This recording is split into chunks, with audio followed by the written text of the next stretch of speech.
We are switching on the slides. It's a pleasure to start this session with the prize, the Brenno Galli prize. 10 years ago, this tradition was started thanks to Massimiliano Vatiero, and is a tradition that rewarded the number of young scholars at the time that are not any longer young. I mean, still young, but not that young, and then now are serving several universities and the Italian community. So it was an interesting event that was used for shedding light on some of you. Of course, it doesn't mean that those not winning the prize are not good enough, but it was an additional feature for making some noise within the community and showing some of the young scholars to the rest of the academia. So even again this year we have the prize. I let the floor to my colleagues for giving us the name of the winners. Sorry, let me introduce the prize.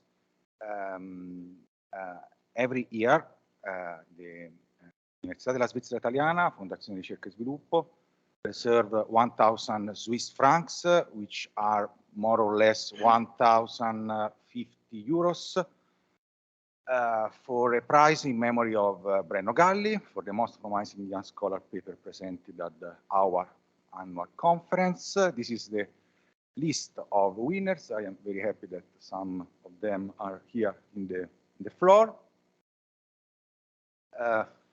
Wait.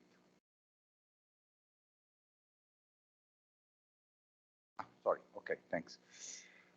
Committee this year, I wanted to thank Elena Verdolini, University of Brescia, Massimiliano Granieri, University of Brescia, and myself,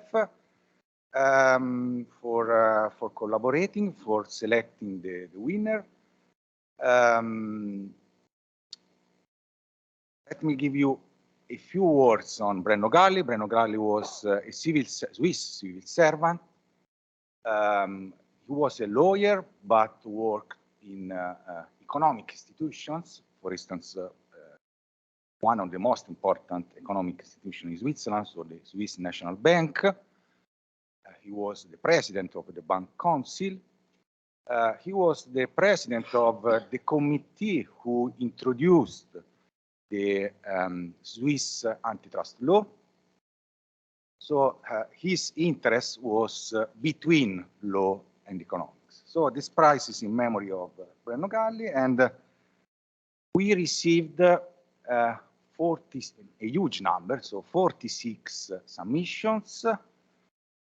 And we make a short list. It was quite difficult exercise, but we selected 5 papers, so 5 authors. Among them, there is the winner of this award, one paper by Andrea Celico, Università di Navarra, one paper by Sanjita Gazzi, Yale Law School, one paper by Francesca Leucci, Bologna University and European Doctorate in Law and Economics, one paper by Enrico Miglino, Bank of Italy, and one paper by Gabriele Paolini, University of Hamburg and European Doctorate in Law and Economics. So, the 10th award in memory of Brenno Galli goes to, and I invite Elena to announce the winner. I was going to do that. So let me just give you, before I do that, I keep the suspense on a little bit more, also considering it just at lunch, so we don't want you to fall asleep. But let me just say a few words, because Massimiliano explained the process we went through. Let me first of all thank all of the 46 people who submitted their papers and made our life really hard for a couple of months. We really appreciate your participation to the prize. It was a complicated process because we had so many submissions which spanned a number of fields, of topics, methodologies. And it was very interesting to read the breadth of work that the community can produce here. So number one. While doing this selection, we shortlisted the 5 papers that Massimiliano just listed, and each of these papers has strengths, both in terms of methodology, in terms of the topic that is addressed, and in terms of the implications that the analysis brings forward. As Massimiliano said, Brenno Galli was a civil servant, so we all should remember that all our research then needs to turn out into, at least this is my opinion, into practical policy implication to improve moving forward. Now, as we said, we have 5 shortlisted papers, and this year we decided to go in the same directions as previous committees have done for the Brenno Galli Award, which is we decided to give the prize to 2 young scholars.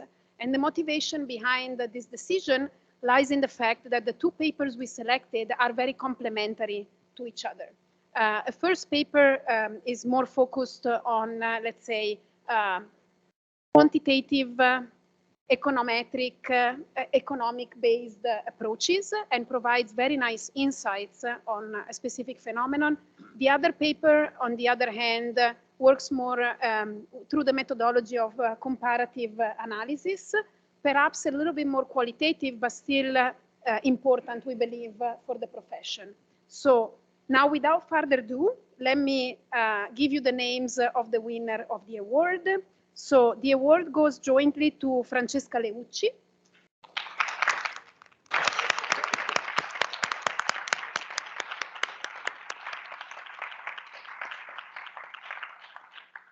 and to Gabriele Paolini.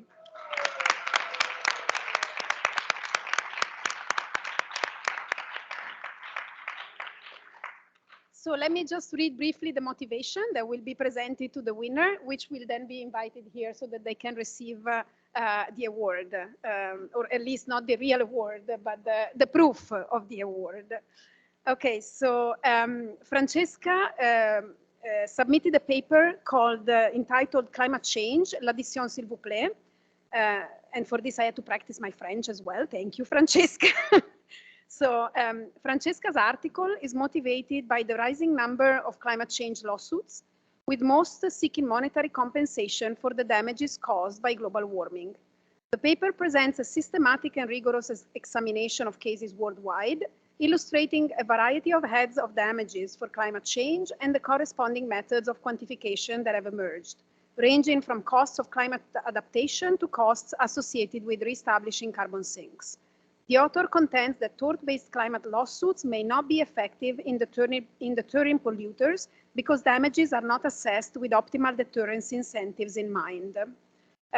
Based on this motivation, the committee believes that Francesca's paper can make a significant contribution to the law of economics approach and is well qualified for the award. So congratulations once more, Francesca.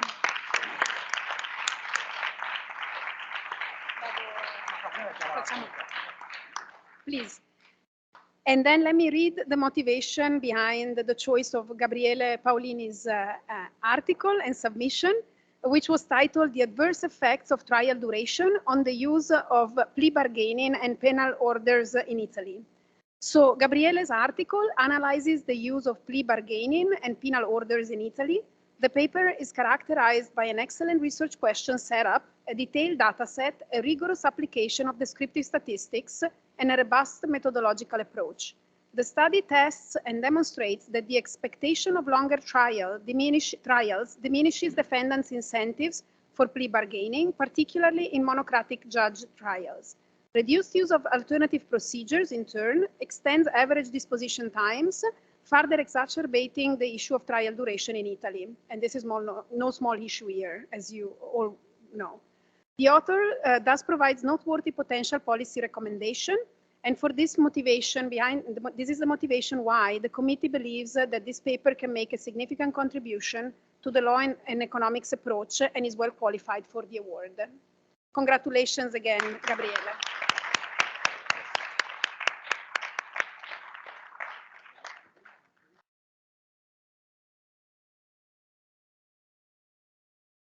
First of all, I would like to thank you for your description. Thank you very much for the motivation. And it's really a significant motivation for me because I really want to continue in this direction, and this is just one part of my whole PhD. So I really thank you for this prize. But I want to say something for my supervisors, because of course this is the result of their support and guidance through the whole PhD. So my words are for my PhD supervisors, Professor Frenzoni from Bologna, and Michael Faure from Rotterdam. And the last word is for the first person that inspired me to start this path in law and economics, which is Donatella Porrini. So thank you very much.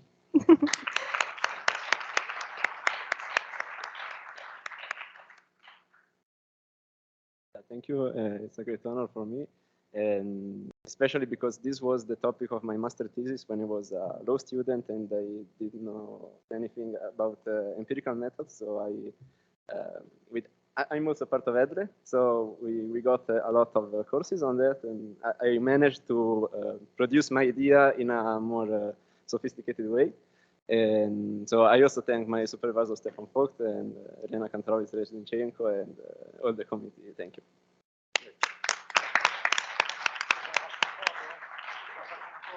Sì? Sono queste? Guardate che, no, questo, scusate, questo è il mio.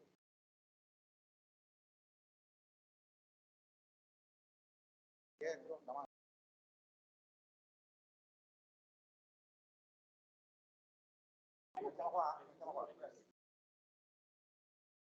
sorry.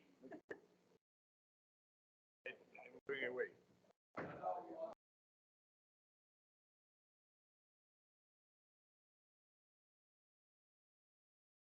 Thank you.